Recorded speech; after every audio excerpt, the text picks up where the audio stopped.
কথায় আছে প্রত্যেক পুত্র তার পিতার প্রতিচ্ছবি হয়, আর সমস্ত প্রতিচ্ছবি চায় যেন সে তার অস্তিত্ব প্রাপ্ত করতে পারে। পুত্র চায় সে যেন তার পিতার মতো হয়, বা কখনো কখনো তার থেকেও শ্রেষ্ঠ হয়। সেটা কোনো অনুচিত ব্যাপার নয়। অনুচিত তখন হয় যখন পুত্র নিজের পিতার মতো হবার স্বপ্ন পূরণ করতে গিয়ে বা তার থেকেও শ্রেষ্ঠ হওয়ার স্বপ্ন পূরণে অনুচিত পথের আশ্রয় নেয়। কারণ তারপরে সে তার পিতার গুণগুলি আত্মসাৎ করতে চায় না। সে শুধুই এটা চায় যে সংসারের চোখে যেন আমি শ্রেষ্ঠ প্রমাণিত হই। এটা অনুচিত। সংসারে এমন অনেক মানুষ আছেন যারা এই কারণে শ্রেষ্ঠ হবার চেষ্টা করেন যাতে তার পরিবারের তার পিতার সম্মান বৃদ্ধি পায়। এমনও মানুষ থাকেন, আর এটাই হলো পার্থক্য উদ্দেশ্যের। মনে রাখবেন, যদি আপনার উদ্দেশ্য শুভ হয় তাহলে পথও শুভ হবে, যদি আপনার উদ্দেশ্য অশুভ হয় তাহলে পথও অশুভ হবে। তাহলে নিজের পিতার মতো হবার চেষ্টা অবশ্যই করুন, তার থেকেও শ্রেষ্ঠ হওয়ার চেষ্টা অবশ্যই করুন, কিন্তু মনে রাখবেন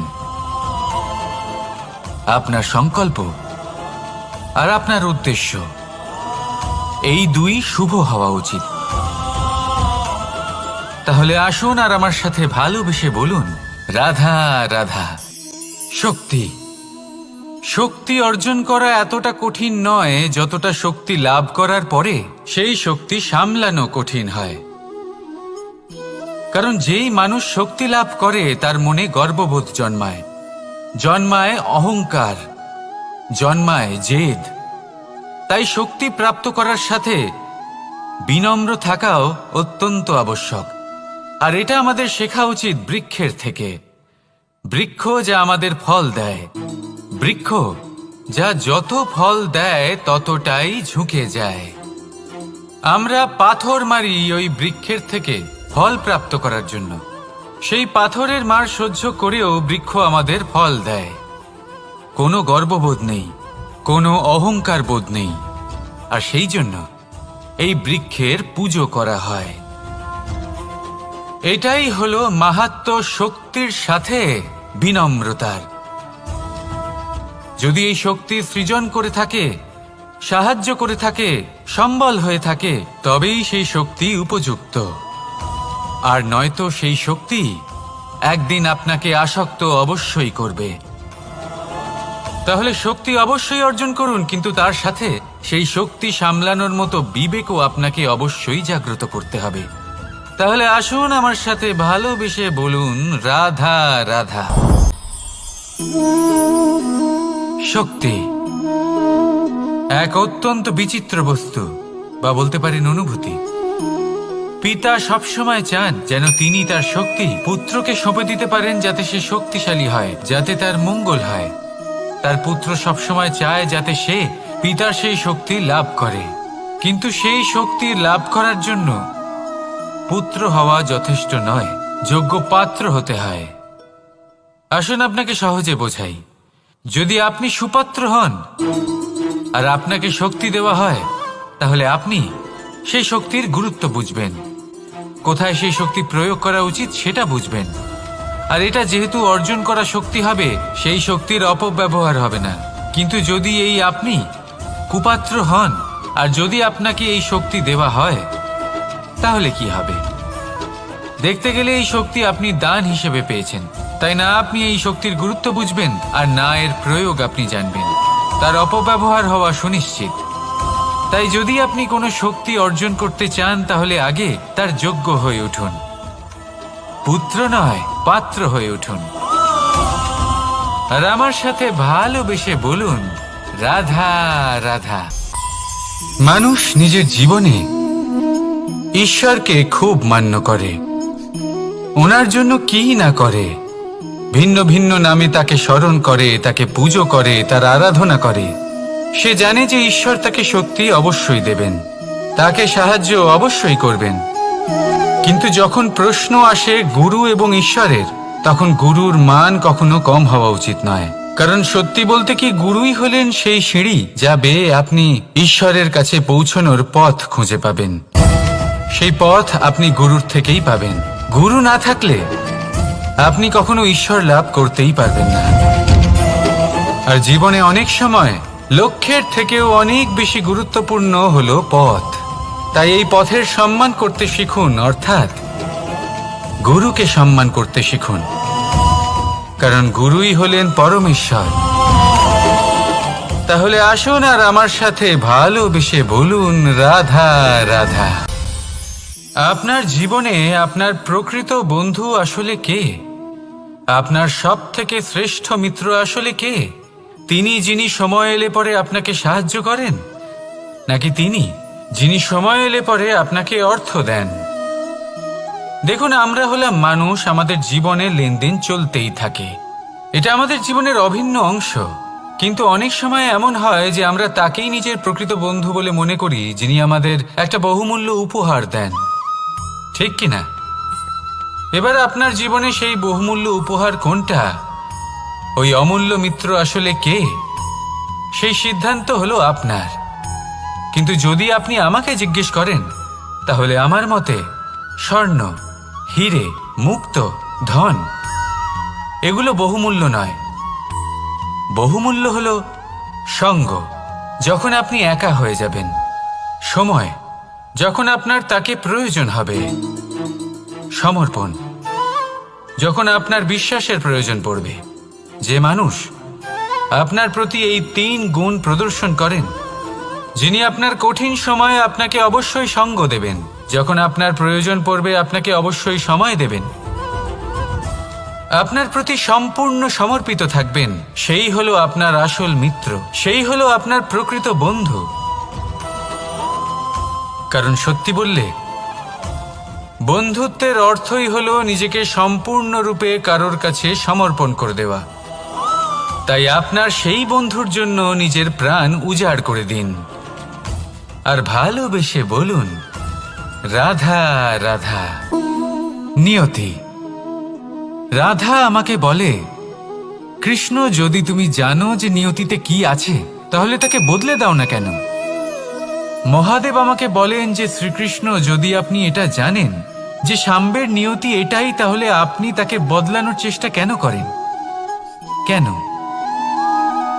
কারণ আমি একজন পিতা, আর পিতার কর্তব্য এটাই, তিনি যেন সম্ভাব্য সব চেষ্টা করেন নিজের সন্তানের মঙ্গলের জন্য। নিয়তি আমি জানি, কিন্তু এটাও আমি জানি যে কর্মের থেকে বড় আর কোনো নিয়তি হতে পারে না। অভিজ্ঞতাও রয়েছে যে কর্মের হাতে নিয়তির এই চক্র বদলে যেতে পারে। তাই জীবনে যদি আপনার কখনো এমন মনে হয় যে এটা তো অসম্ভব, তখনও চেষ্টা করা কখনোই ছাড়বেন না। কে বলতে পারে আপনারই কর্মের কোনো এক বীজ হয়তো নিয়তির চাকায় আটকে গেল, আর নিয়তিকে নিজের পথ পাল্টাতে হলো, ঠিক কিনা? সেই জন্য নিয়তিকে ভাগ্য মেনে নিয়ে চুপ করে বসে থাকবেন না। নিজের নিয়তি স্বয়ং নিজের কর্মের দ্বারা নির্ধারিত করুন, কারণ আপনার এই কর্মের ওপরেই আপনার অধিকার রয়েছে, আর এই অধিকারকে নিয়তি অনেক সময় সম্মানও করে। তাহলে আসুন আর আমার সাথে ভালোবেসে বলুন রাধা রাধা। অহংকার। অত্যন্ত বলশালী হয় এই অহংকার, মানুষকে কখনো নত হতে দেয় না। অদ্ভুত ব্যাপার, এই অহংকার যা মানুষকে কখনো নত হতে দেয় না, সেটাই তার পতনের কারণও হয়ে দাঁড়ায়। যেখানে মানুষ এটা ভাবতে শুরু করে যে শুধুমাত্র সেই যোগ্য, সেখান থেকেই তার পতনের আরম্ভ, ঠিক কিনা? দেখুন, যদি কোনো মানুষ এটা ভাবে যে আমি এই সব কিছু করতে পারি, তাহলে তা হলো বিশ্বাস। কিন্তু যদি সে এটা ভাবতে থাকে যে শুধুমাত্র আমি এই কাজ করতে পারি, তাহলে তা হলো সেই ব্যক্তির অহংকার, আর এটা আপনাকে বিনাশের দিকে অবশ্যই নিয়ে যাবে। মনে রাখবেন, যখন আমি আর শুধুমাত্র এই দুই এক হয়ে যায়, সেখান থেকে আপনার পতনের সূত্রপাত হবেই। তাই আপনি কখনোই এই অহংকারের চক্রব্যূহে ফেঁসে যাবেন না। বিশ্বাস রাখুন নিজের ওপর এবং অন্যের ওপরও, আর মনে রাখবেন, বিশ্বাসের মধ্যে বিশ্বের প্রত্যেকটা বস্তু বসবাস করে। তাই এই অহংকারকে ত্যাগ করে ফেলুন, আর আত্মবিশ্বাসের ওপর মনোসংযোগ করুন আর আমার সাথে ভালোবেসে বলুন, রাধা রাধা। মানুষ জীবনে তিনটে কাজ অবশ্যই করে থাকে। কিছু দান করে, কিছু গ্রহণ করে, আর কিছু ত্যাগ করে দেয়। এটাও ভাবতে থাকে যে এটা করলে কিভাবে করবে। দেবার জন্য পর্যাপ্ত ধন নেই, নেবার জন্য সংসারে অত স্নেহ নেই, আর ত্যাগ করার জন্য জীবনে এত সুখই নেই, তাহলে কিভাবে করবে? আসলে আমরা বস্তুগত চাহিদা অর্জনে এত ব্যস্ত হয়ে পড়ি যে আমরা বুঝতেই পারি না যে কি নেবার আছে, কি দেবার আছে, আর কি ত্যাগ করার আছে। তাহলে আজ আমি আপনাকে বলেই দিই, মনে রাখবেন এই তিনটে গুরুত্বপূর্ণ গুণ, তিনটে গুরুত্বপূর্ণ কথা। দেবার জন্য আছে দান, নেবার মতো আছে জ্ঞান, আর ত্যাগ করার মতো আছে অহংকার। যখন আপনি দান করতে শিখে যাবেন, জ্ঞান অর্জন করার শক্তি আপনা থেকেই আপনার মধ্যে চলে আসবে। আর যখন এই জ্ঞান আপনার মধ্যে প্রবেশ করবে, অহংকার আপনা থেকেই আপনার থেকে দূরে চলে যাবে। যে ব্যক্তি এই তিনের মধ্যে ভারসাম্য বজায় রাখতে পারে, তার বর্তমান, ভূত, ভবিষ্যৎ, লোক, পরলোক সব কিছু শুধরে যায়। যেই দিন আপনি দান করতে শিখে যাবেন, জ্ঞান আহরণ করতে শিখে যাবেন, অভিমান ত্যাগ করতে শিখে যাবেন, আপনার সর্বশক্তিশালী, সর্বশক্তিমান পরমেশ্বরেরও প্রয়োজন পড়বে না। কারণ তখন ঈশ্বর আপনার মধ্যেই বাস করবেন। তাহলে আসুন আর আমার সাথে ভালোবেসে বলুন, রাধা রাধা। জীবনে অনেক সময় সমস্যা আমাদের চারদিক থেকে ঘিরে ফেলে। এই সমস্যা নানান ধরনের হতে পারে। আর্থিক সমস্যা হতে পারে, পারিবারিক সমস্যা হতে পারে, কোনো সম্পর্ক নিয়ে সমস্যা হতে পারে, কখনো কোনো দৈনিক সমস্যা হতে পারে, কখনো কোনো দ্বন্দ্ব হতে পারে, অনেক সমস্যা হতে পারে। কিন্তু যখনই কোনো সমস্যা আসে, আমাদের মনে তার জন্য একটা উত্তর অবশ্যই থেকে থাকে, যা আমাদের অন্তরে রয়েছে। একে আমরা বলি আত্মা। আত্মা হলো পরমাত্মারই রূপ, আর পরমাত্মা তা কখনোই কিছু অনুচিত চাইবে না, তাই তো? এই আত্মা খুব ভালো করে জানে যে কোনটা উচিত আর কোনটা অনুচিত। যদি আসল বিষয়ের কথা বলি, তাহলে আপনাকে নিজের মনকে বুঝতে হবে। কারণ আত্মা তো পরমাত্মা থেকেই আসে, কিন্তু এই মন মানুষ জন্ম থেকেই প্রাপ্ত করে, যার বিকাশ হয় এই সংসারকে দেখে। যেদিন আপনার এই মন আর আপনার এই আত্মা, এই দুই এক হয়ে যাবে, আত্মসাৎ হয়ে যাবে, সেদিন আপনার জীবনে না কোনো সমস্যা থাকবে, না কোনো ঝঞ্ঝাট থাকবে, না কোনো সংকট থাকবে। কারণ আপনার কাছে সেই সমস্ত সমস্যার, সমস্ত বিপদের সমাধান থাকবে, আর তাও আপনারই অন্তরে। তাহলে আসুন আর আমার সাথে ভালোবেসে বলুন, রাধা রাধা। ভক্তি আর শক্তি, এই দুইয়ের মধ্যে সম্পর্ক অত্যন্ত সরল। মানুষ ভক্তি করেন যাতে তিনি শক্তি লাভ করতে পারেন, আর শক্তি লাভ করার পরে ভক্তিভাব ভুলে যান, আর শক্তির প্রতি আসক্তিতে মত্ত হয়ে যান, আর সেখান থেকেই তার বিনাশ শুরু হয়। কেন? কারণ ভক্তির দ্বারা প্রাপ্ত শক্তি অন্য কারোর হিতের জন্য ব্যবহার করতে হয়, অন্য কারোর মঙ্গল করার জন্য ব্যবহার করতে হয়, কারোর বিনাশের জন্য নয়। এবার যদি আমি আপনাদের একটা উদাহরণ দিয়ে বোঝাই, তাহলে কোদাল দিয়ে আমরা মাটি কোপাতে পারি, একটা গর্ত খুঁড়তে পারি, যাতে একটা নতুন বৃক্ষ জন্ম নিতে পারে। একটা বৃক্ষ যা অন্য জীবকে ফল প্রদান করবে, যাত্রীদের ছায়া প্রদান করবে। কিন্তু এই কোদালের ব্যবহার যদি আমরা অন্য কারোর ক্ষতি করার জন্য করি, তাহলে ক্ষতি শুধুমাত্র আমাদেরই হবে।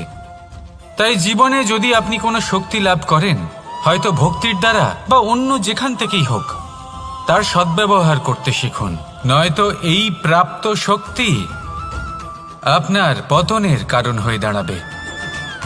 তাহলে আসুন আমার সাথে ভালোবেসে বলুন, রাধা রাধা। বরদান অত্যন্ত বিচিত্র এক বিষয়, কিন্তু দেখতে গেলে এই বরদান কি না করতে পারে। এক দরিদ্রকে রাজা বানিয়ে দিতে পারে, একজন দুর্বলকে এই সংসারের সব থেকে শক্তিশালী ব্যক্তি বানিয়ে দিতে পারে। কিন্তু আমরা ভুলে যাই এক অত্যন্ত গুরুত্বপূর্ণ কথা। বরদান এই শব্দের শেষে দান লুকিয়ে রয়েছে। এই দান কথাটা অত্যন্ত গুরুত্বপূর্ণ।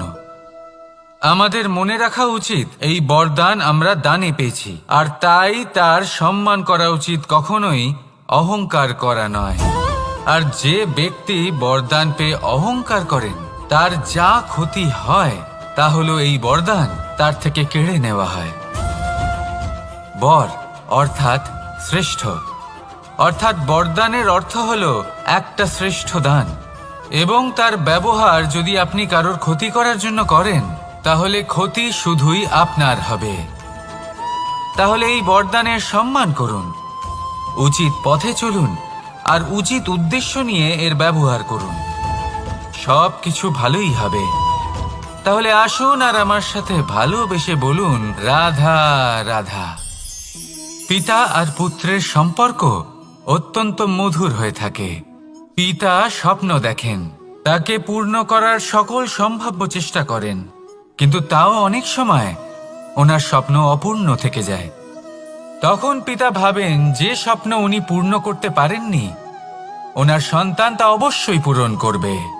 যে স্থানে উনি কখনো পৌঁছতে পারেননি সেই স্থানে ওনার পুত্র অবশ্যই পৌঁছবে। পিতা নিজের সন্তানের ভবিষ্যৎ নিয়ে সেই স্বপ্ন দেখেন, আর যখন সেই সন্তান সামনে এগোতে থাকে তখন তার দুঃখ হয় না, বরং গর্ব হয়। ওনার ভালো লাগে এটা দেখে যে ওনার সন্তান অনেক উন্নতি করছে। কিন্তু যখন সন্তান নিজের অভিভাবকের শক্তি দেখে, তার যশ দেখে হিংসা করতে থাকে, সমস্যা সেইখানেই শুরু হয়। সেই জন্য সকল সন্তানকে এটা মনে রাখতে হবে, দেখুন, পুত্র হবার সুবাদে, এক সন্তান হবার সুবাদে এটা হলো আপনার অধিকার যে আপনি আপনার পিতার থেকে বেশি উন্নতি করবেন। আপনার পিতাও এটাই চান, কিন্তু সুস্থভাবে এটা করুন।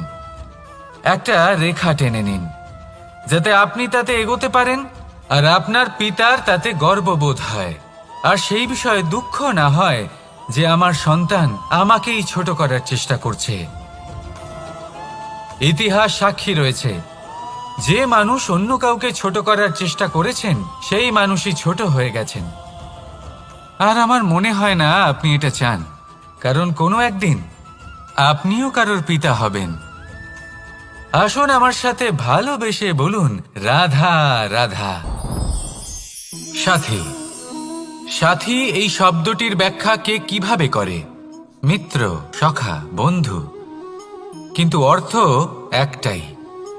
তিনি যিনি আপনার সঙ্গী হন আর তিনি যার সাথী আপনি হন। এবার সব থেকে বড় প্রশ্ন হলো এটাই যে তিনি কে হতে পারেন যাকে আপনি আপনার সাথী বলে মেনে নিতে পারেন, নিজের সখা, নিজের মিত্র, নিজের বন্ধু মেনে নিতে পারেন। আপনার সাথী হলেন তিনি যিনি দুঃখের সময় আপনার পাশে থাকবেন, আপনার হাত ধরে থাকবেন। আপনার সাথী হলেন তিনি যার হাত আপনি নিজের সুখের দিনে ধরে থাকবেন। সেই সাথীরই হাত ধরুন যিনি দুঃখে সবসময় আপনাকে সাহায্য করার জন্য তৎপর হয়ে থাকেন, আপনার পাশে থাকেন, আর যাকে সুখের দিনে আপনি আপনার সাথে রাখতে পারেন। আর যখন আপনার সাথে আপনার এই সাথী থাকবে তখন আপনি এটা বুঝবেন যে যখন জীবনে দুঃখ আসে তখন এই দুঃখ কমে যায়, সবার মধ্যে ভাগ হয়ে যায়। আর যদি তখন সুখ আসে তাহলে সেটা সবার উপস্থিতিতে আরো বেড়ে যায়। এটাই হলো প্রেম, এটাই হলো ভালোবাসা, এটাই হলো সঙ্গ, যেমন সম্পর্ক আমার আর রাধার মাঝে। তাহলে আসুন আর আমার সাথে ভালোবেসে বলুন রাধা রাধা। আমাদের মনে যখন কোনো প্রশ্ন ওঠে, কোনো দ্বন্দ্ব জাগে, তখন আমরা যাই আমাদের গুরুর কাছে, আমাদের আরাধ্যের কাছে গিয়ে জিজ্ঞেস করি। এইভাবেই একদিন আমি পৌঁছলাম আমার আরাধ্যের কাছে, আমার মহাদেবের কাছে, আর ওনাকে প্রশ্ন করলাম যে মহাদেব, জীবনে আনন্দ পাওয়ার, উৎসব পালনের, প্রেম ভাগ করে নেবার, জীবনকে উপভোগ করে নেওয়ার সর্বশ্রেষ্ঠ সময় কোনটা? মহাদেব হাসলেন আর উনি বললেন, জীবনে উৎসব পালনের সব থেকে শ্রেষ্ঠ দিন হল মৃত্যুর ঠিক আগের দিনটা। প্রেম ভাগ করে নেওয়ার সব থেকে শ্রেষ্ঠ মুহূর্ত হল মৃত্যুর ঠিক আগের মুহূর্ত। জীবনকে উপভোগ করে নেওয়ার সর্বশ্রেষ্ঠ প্রহর হল মৃত্যুর এক প্রহর পূর্বে। তখন আমি চমকে গেলাম। আমি বললাম, কিন্তু মহাদেব, মৃত্যু তো অনিশ্চিত, আমরা জানিও না কবে আমাদের মৃত্যু হবে। মহাদেব আবার হাসলেন। উনি বললেন যে যদি আমরা এভাবে জীবন কাটাই যে আমরা জীবনের প্রত্যেক দিন, প্রত্যেক মুহূর্ত, প্রত্যেক প্রহর শেষ বলে মনে করি, তাহলে আমাদের সমস্ত জীবন আনন্দের সাথেই অতিবাহিত হবে। কি বলেন? তাহলে আপনিও এই কথা মনে রাখুন আর আমার সাথে ভালোবেসে বলুন, রাধা রাধা। জীবনে অগ্রসর হওয়ার জন্য আমাদের কাকে প্রয়োজন হয়? মাতা পিতা, বন্ধু, প্রেম, সাহায্য, অর্থ, পরিশ্রম, আশা। ভিন্ন ভিন্ন মানুষ ভিন্ন ভিন্ন বিকল্প চয়ন করে। যদি আমি আপনাকে বলি, তাহলে জয় আর পরাজয়ের মন্ত্র দুটো শব্দের উপর নির্ভর করে, মেনে নেওয়া আর দৃঢ় হওয়া। যদি মেনে নেন তাহলে হেরে যাবেন, যদি দৃঢ় হন তাহলে নিশ্চিত রূপে জয়ী হবেন। যদি কখনো আপনি ক্লান্ত হয়ে ওঠেন, আপনি দুঃখী হন, পুরোপুরি ভেঙে পড়েছেন, তখন মেনে নেবেন না যে আপনি ভেঙে পড়েছেন, নয়তো হেরে যাবেন।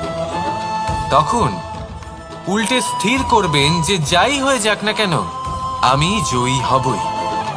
আর আপনি দেখবেন যে জয় নিশ্চিত রূপে আপনার কাছেই আসবে। তাহলে এই কথা মনে রাখবেন আর আমার সাথে ভালোবেসে বলবেন, রাধা রাধা। সময়, জীবন, কাল। দেখতে গেলে এই তিনটি শব্দ একটি শব্দেরই সমার্থক শব্দ মনে হয়, কিন্তু এই শব্দগুলির অর্থ কি সমান? কখনোই নয়। হ্যাঁ, এই সময় চলতে থাকে, জীবন চলতে থাকে, কালচক্র চলতে থাকে। এই সময় কেটে যায়, কিন্তু এই জীবন, একে যাপন করতে হয়। কি বলেন? এই জীবনে কিছু করুন বা কিছু না করুন, জীবন এমনি কেটে যাবে, আপনি জানতেও পারবেন না। কিন্তু সেটা আমাদের উদ্দেশ্য নয়, একে যাপন করতে হবে। এই জীবনে প্রেরণা পেতে শিখুন, প্রেরণা দিতে শিখুন, আহ্বান গ্রহণ করতে শিখুন, আহ্বান জানাতে শিখুন, মহান কাজ করতে শিখুন, ধন্যাত্মক বোধ জাগিয়ে তুলুন। জীবন অতিবাহিত করার অর্থ কি তা আপনি শিখে যাবেন। কারণ সময় কেটে যায়, সমস্ত যুগ কেটে যায়, কিন্তু জীবনের রীতি জীবন কাটিয়ে দেওয়া নয়, জীবন যাপন করা। এই জীবন সম্পূর্ণরূপে অনুভব করতে হবে, নতুন পথ বানাতে হবে। এবারে যদি এই জীবন বাঁচার সময় একবার ভেবে দেখুন, যদি মনে প্রেম থাকে, সদ্ভাবনা থাকে, তাহলে কি হবে? এই জীবনকে বাঁচার অনুভূতিটাই অন্যরকম হয়ে যাবে, একটা আনন্দময় অনুভূতি লাভ করবেন। তাহলে এটাই করুন আর আমার সাথে ভালোবেসে বলুন, রাধা রাধা। আপনি কি কখনো কোনো জলের ধারা দেখেছেন? তার সামনে যতই মাটি থাকুক না কেন, যতই কাদা থাকুক না কেন, যখন এই জলের ধারা বইতে আরম্ভ করে দেয়, তখন এই কাদাকে নিজেই ধুয়ে নিয়ে যায়। ওই কাদাকে ধুয়ে দেয় এবং নিজের পথ নিজেই তৈরি করে নেয়। তাহলে আপনিও এরকম জলের মতো হয়ে উঠুন।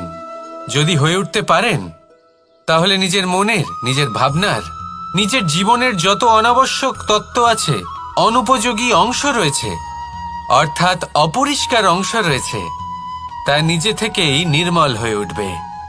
আর যেরকম জলের ধারা কখনো থেমে থাকে না, সব সময় বয়ে চলে, সেইভাবে আপনিও কখনোই থামবেন না। সবসময় বয়ে চলুন, এগোতে থাকুন। পথে যদি অনেক বিপদ আসে, সমস্যা আসে, থামবেন না, তার উপর নিরন্তর প্রহার করুন, নিরন্তর প্রয়াস করুন আর অগ্রসর হন। আপনি ভেবে দেখুন, এই জলের ধারা কখনো থেমে থাকে না, সবসময় বয়ে চলে। বিপদের সম্মুখীন হয়ে তাকে সাথে বয়ে নিয়ে চলে। সেই জন্য জলের ধারা, প্রবাহমান এই ধারা, এর থেকে কখনো দুর্গন্ধ আসে না, এতে কখনো ময়লা জমতে পারে না, বরং পালিত হয় সুন্দর প্রাণবন্ত জীবজন্তু, যেমন সুন্দর ছোট মাছ। তাই আপনিও এটাই করুন, কখনো থামবেন না, শুধু চলতে থাকুন, জলের ধারার মতো বইতে থাকুন। আপনি আপনার লক্ষ্য অবশ্যই খুঁজে পাবেন, আর তার সাথে নিজের অন্তরের যে মালিন্য রয়েছে তা আপনি নিজেই নিজের থেকে দূরে করে দেবেন। তাহলে আসুন আর আমার সাথে ভালোবেসে বলুন, রাধা রাধা। এবার অনেক সময় মানুষের মনে এরকম প্রশ্ন আসে যে এই সংসারে সব থেকে বড় বিপদ কি? কেউ বলে ধর্ম সংকট, আবার কেউ বলে প্রাণের উপর আসা সংকট। প্রত্যেক মানুষের জীবনে বিভিন্ন সংকট আসে, আর এই সমস্ত সংকট অত্যন্ত বিচিত্র হতে পারে। এই সমস্ত সংসার হলো সংকট দ্বারা পরিপূর্ণ। ঠিক আছে, আপনাকে একটা উদাহরণ দিই। একজন ধনী ব্যক্তি, এবার ওনার জীবনে সংকট কি হতে পারে? সংকট এটাই যে কেউ তার সম্পত্তি চুরি না করে নেয়, আমরা বুঝতে পারছি। এবার একজন চোর, তার জীবনে সংকট কি হতে পারে? যে চুরি করার সময় সে যদি তার একটা কাশি চাপতে না পারে, তাহলে সে ধরা পড়ে যেতে পারে, ঠিক কিনা? আবার অনেক সময় এমনও হয় যে যার জন্য আমি সংকট, সেও আমার কাছে সংকট। যেমন এই পরিস্থিতিতে দেখুন, সংকট হলো সংকট, এ তো জীবনে থাকবে, কিন্তু এর সম্মুখীন কিভাবে হওয়া যায়? খুব সরল, সব এটার ওপর নির্ভর করে, মনের ওপর। এই মনকে নিয়ন্ত্রণ করলে সব ঠিক থাকবে। এবার যদি ধনী ব্যক্তি মনকে নিয়ন্ত্রণ করে ফেলেন, নিজের অর্থের ব্যবহার শুভ কাজের জন্য, সমাজের সেবার জন্য বিকাশ করতে করেন, ওই অর্থকে একত্রিত করে না রাখেন, তাহলে চুরির সমস্যা, এই সংকট সেখানেই কেটে যাবে। এবার যদি কথা বলি সেই চোরের, তাহলে চোর যদি নিজের মনকে সংযত করে নেয়, যদি নিজের কর্মকে নিয়ন্ত্রণ করতে পারে, তাহলে এমন কোনো স্বর নেই যা ওকে ধরা পড়তে বাধ্য করবে। সেই জন্য জীবনে সংকট যতই আসুক, যত বড়ই সংকট আসুক না কেন, কবচ হলো একটাই, আর এই কবচের নাম হলো আত্মনিয়ন্ত্রণ। নিজের মনকে নিয়ন্ত্রণে রাখতে শিখুন। এটা নিজের জীবনে প্রয়োগ করে তো দেখুন। যদি আপনি করতে পারেন, তবে আপনি দেখবেন যে সংকট তো জীবনে আসা যাওয়া করে, কিন্তু সেই সংকটগুলির সম্মুখীন আপনি এইভাবে করতে পারবেন। তাহলে সেটাই করুন, আর আমার সাথে ভালোবেসে বলুন, রাধা রাধা। এই দড়িটা দেখুন, ছোট ছোট রেশম দ্বারা তৈরি, এটা সরু সুতো দ্বারা তৈরি হয়েছে এটা, আর এ অত্যন্ত কোমলও বটে। আর আপনি চাইলে এটা সোজাও করে দিতে পারেন, আর চাইলে এটা বেঁকিয়েও দিতে পারেন, আর যদি চান তাহলে এটা গোল গোল করে বেঁধে কোথাও রেখেও দিতে পারেন। এবার এই কোমল দড়ি যদি কোনো নিষ্ঠুর কঠিন পাথরে বারংবার জড়িয়ে দেওয়া হয়, তাহলেও তাকেও কাটতে পারে, নিজের ছাপ ছেড়ে যেতে পারে, সেটার আকারও বদলে ফেলতে পারে। এবার এর কারণ কি? এর কারণ হলো অভ্যাস আর নিরন্তর প্রচেষ্টা। যদি আপনিও চেষ্টা করেন আর নিরন্তর কর্ম করে যান, তাহলে আপনার প্রারব্ধ পাথরের মতো কঠিনই হোক না কেন, তাতে ভাঙন ধরিয়েও আপনি নিজের লক্ষ্যে অবশ্যই পৌঁছতে পারবেন। একটা গুরুত্বপূর্ণ কথা মনে রাখবেন, সুকর্মের অভ্যাস আর নিরন্তর প্রয়াস, এই হলো সাফল্যের মন্ত্র। তাহলে জীবনে এই মন্ত্র আনুন আর আমার সাথে ভালোবেসে বলুন, রাধা রাধা। বসন্ত ঋতু, এই সময় মন আনন্দে ভরে থাকে। এমন মনে হয় যেন আমরা আকাশে বিচরণ করতে চলে যাই, কিন্তু সেটা তো সম্ভব নয়। সেই জন্য হয়তো আমরা ঘুড়ি ওড়াই, এই ঘুড়িকে নিজেদের প্রতিরূপ মনে করে। এবার অনেক মানুষ আছেন যারা ঘুড়ি ওড়ান, কিন্তু এই কর্মের সারমর্ম কি সেটা কজন বুঝতে পারেন? আপনি এটা মনে করুন যে আপনি হলেন সেই ঘুড়ি, আর এই সুতো যিনি ধরে রয়েছেন তিনি হলেন পরমাত্মা। আর এই সুতো যেখান থেকে শুরু হয় সেই লাটাই হলো আমাদের কর্মচক্র। এবার আপনি নিজেই অনুমান করুন যে এই উড়ান কার ওপর নির্ভরশীল, পরমাত্মার ওপর আর আপনার কর্মের ওপর। যদি পরমাত্মা আপনার হাত ধরে থাকেন, আপনার সাথে থাকেন, যদি আপনি শুভ কর্ম করতে থাকেন, আপনি এই আকাশে উড়তে থাকবেন। কিন্তু কোথাও যদি পরমাত্মার সাথে এই বন্ধন ছিন্ন হয়, আপনার কর্মচক্র খারাপ হয়ে যায় বা থেমে যায়, তাহলে আপনার এই ঘুড়ি কেটে যাবে আর দূরে কোনো গাছের ডালে গিয়ে আটকে যাবে।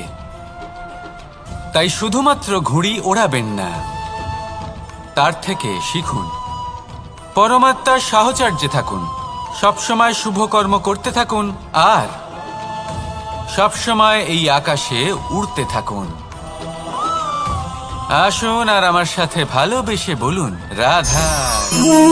এই ব্রহ্মাণ্ড কত বৃহৎ, তাই না? যার সম্মুখে এই পৃথিবীকেও একটা বিন্দুর মতো মনে হয়। আর এই পৃথিবীতে আমরা কে হই, আমাদের আকার কিরকম, আমাদের অস্তিত্বই বা কি? যখন আমরা এভাবে ভাবি তখন মনে হয় আমরা কিছুই নই। তা আমরা যখন কিছুই নই, তাহলে আমরা এত চিন্তা করি কেন? কি ভেবে ভয় পাই? কাকেই বা এত ভয় পাই? কে আমাদের মারতে পারে আর কেই বা আমাদের জন্ম দেবে? আত্মার আসলে না কখনো জন্ম হয় আর না কখনো মৃত্যু। আত্মা শুধুই শরীর বদল করে। আপনি, আমি, আমরা সকলে এই শরীর নয়, আমরা হলাম আত্মা, যা হলো পরম আত্মার পরম অঙ্গ। সেই জন্য মনে রাখবেন, বাইরের কোথাও দেখবেন না, নিজের অন্তরের গভীরে গিয়ে দেখুন, আত্মাকে উপলব্ধি করতে শিখুন। ক্লেশ, ভয়, চিন্তা, এই সব কিছুর থেকে নিজেকে দূরে রাখুন, তাহলেই উপলব্ধি করতে পারবেন পরমাত্মাকে। তাহলে আসুন আমার সাথে ভালোবেসে বলুন, রাধা রাধা। পরিবর্তন এই সংসারের শাশ্বত নিয়ম। কোন রাজা নেই যিনি চিরকাল রাজা থাকেন, কোন ধনী ব্যক্তি নেই যিনি চিরকাল ধনী থাকবেন। এই সংসারে সূর্যের স্থান নেওয়ার জন্য চন্দ্রিমার আগমন ঘটে। কোন স্থান যাকে পতিত বলা হয়েছিল সেখানে মহল তৈরি হয়েছে। কোন স্থান যাকে আজ মলিন বলা হয়েছে কাল সেখানে মন্দিরও স্থাপন হতে পারে। কোন ঋতু চিরকালের জন্য থাকে না, কখনো সময় চিরকাল একরকম থাকে না। আজ যে আপনার কাছে রয়েছে কাল অন্য কারোর ছিল, আজ যে আপনার কাছে রয়েছে কাল তা অন্য কারোর কাছে চলে যাবে। আপনার সাথে কিছু থাকলে তা হলো আপনার কর্ম, কিন্তু সেই কর্মের পরিণামও আপনার নয়। আপনি শুধু কর্ম করুন, বাকি সবকিছুই পরিবর্তনশীল। কিন্তু সেই পরিবর্তনকে দেখে ভয় পাওয়ার প্রয়োজন নেই, তাকে স্বাগত জানান। যদি আপনি হাসি মুখে সেই পরিবর্তনকে স্বাগত জানান, তাহলে এই পরিবর্তনও হাসি মুখে আপনার সাথে থাকবে। আসুন আমার সাথে ভালোবেসে বলুন, রাধা রাধা। এই সংসারে সুখ আর সন্তোষ লাভ করার পথ কি? ত্যাগ করা নাকি মেনে নেওয়া? এটা হলো একটা ধাঁধার সমান, আর যে বুঝতে পারে তার কাছে এক মিত্রের সমান। দেখুন, আপনি যা বদলাতে পারেন তা আপনি বদলে ফেলুন, যা আপনি বদলাতে পারবেন না তা আপনি স্বীকার করে নিন, আর যা মেনে নিতে পারবেন না তাকে নিজের থেকে আলাদা করে দিন। ধরুন, আপনার কোনো অভ্যেস আছে যা আপনি বদলাতে চান, বদলে ফেলুন। যদি কোনো সমস্যা থাকে যা বদলানো আপনার হাতে নেই, তা স্বীকার করে নিয়ে তার সাথে পথ চলা শুরু করে দিন। যদি কোনো আবেগ থাকে, পরিস্থিতি থাকে বা কোনো বস্তু থাকে যা আপনি মানতেই পারছেন না, কোনোদিনও মানতে পারবেন না, তাকে নিজের থেকে আলাদা করে দিন। একেও সন্ন্যাস বলা হয়। জীবনে সুখ দুঃখ, ক্ষয় হোক বা লাভ, এই সবেতেই সমান রূপে যাপন করা, তাই হলো সন্ন্যাস। এতেই জীবনের আনন্দ রয়েছে। তাহলে এই আনন্দ উপভোগ করুন আর আমার সাথে ভালোবেসে বলুন, রাধা রাধা। আজ আমি আপনাকে একটা কাহিনী শোনাবো। একটা খাড়াই উঁচু পাহাড় ছিল, যা বেয়ে ওঠা প্রায় অসম্ভব কাজ ছিল। এবার একদিন কয়েকটা ব্যাঙ এলো আর তা বেয়ে উঠতে শুরু করলো। আস্তে আস্তে প্রত্যেকটা ব্যাঙ মিলে লাফিয়ে লাফিয়ে ওপরে ওঠার চেষ্টা করছিল। নিচে কিছু পশু দাঁড়িয়েছিল যারা বলছিল, এটা তো অসম্ভব ব্যাপার, এই ব্যাঙগুলো উঠতেই পারবে না, সকলে পড়ে যাবে। আর তারপর ধীরে ধীরে সমস্ত ব্যাঙ নিচে পড়তে থাকলো। শেষ পর্যন্ত একটাই ব্যাঙ ছিল যে শিখরে পৌঁছতে পারল। জানেন সে কেন পারল? কারণ সেই ব্যাঙ বধির ছিল। সে কারোর কথা শোনেনি। ও স্থির করেছিল শিখরে পৌঁছতে হবে, আর পৌঁছে গেল। এবার এটা কিন্তু আমাদের জন্য অত্যন্ত গুরুত্বপূর্ণ শিক্ষা। আপনি যদি জীবনে নিজের লক্ষ্য স্থির করে থাকেন, তাহলে এদিক ওদিক কারোর কথা শুনবেন না, শুধুই নিজের লক্ষ্যের দিকে অগ্রসর হন। কারণ সাফল্য আপনার প্রচেষ্টার দ্বারাই আপনি পেতে পারেন, অন্যের কথা দ্বারা নয়। তাহলে চেষ্টা করতে থাকুন আর নিজের লক্ষ্য প্রাপ্ত করুন। আর আমার সাথে ভালোবেসে বলুন, রাধা রাধা। এই সূচটা দেখুন, কতটা গুরুত্বপূর্ণ এই সূচ। ওর কতটা ভূমিকা রয়েছে, ও কত রকম ভাবে সাহায্য করতে পারে আমাদের। এর সাহায্যে যদি আপনি চান, তাহলে এক সাধারণ কাপড়কে আপনি পোশাকে পরিবর্তিত করতে পারেন।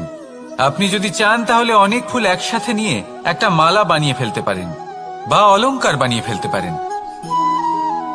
এর সাহায্যে আপনি বাড়িও সাজাতে পারেন। এ হলো অত্যন্ত গুরুত্বপূর্ণ জিনিস।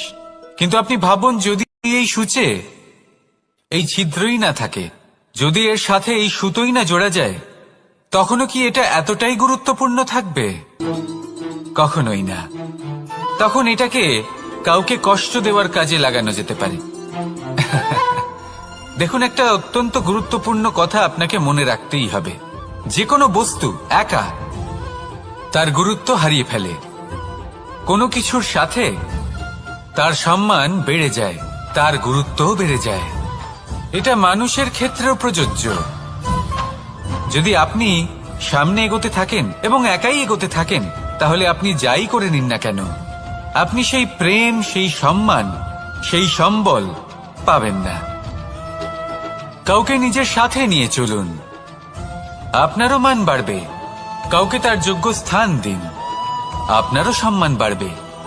ঠিক সেইভাবেই যেইভাবে এই সুতোর দ্বারা সূচের সম্মান বাড়ে, আর যেমন প্রেম দ্বারা গুণের মান বেড়ে যায়। তাহলে আসুন আর আমার সাথে ভালোবেসে বলুন, রাধা। উপহার। উপহার কারোর জন্য বস্তু হতে পারে, তো কারোর জন্য অনুভূতি। কিন্তু এই উপহার সকলের ভালো লাগে। এবার যদি জিজ্ঞেস করা হয় যে উপহার কিরকম হওয়া উচিত, তাহলে কেউ বলবে যে উপহার এমন হওয়া উচিত যার সাথে আমরা সোনা রূপোর তুলনা করতে পারি। কেউ বলবে এমন উপহার হওয়া উচিত যা পেলে কারোর মন খুশি হয়ে ওঠে, সে আনন্দ উপভোগ করে। ব্যক্তি উপহার যা দিচ্ছে তা নির্ভর করছে তার আর্থিক অবস্থার উপরে।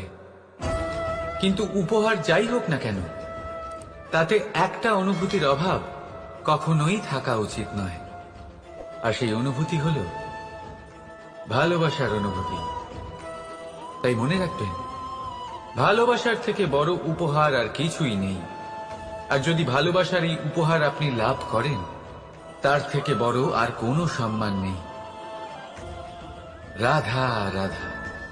কখনো কোনো বাচ্চাকে দেখেছেন? কত কিছু ঘটতে থাকে তার জীবনে।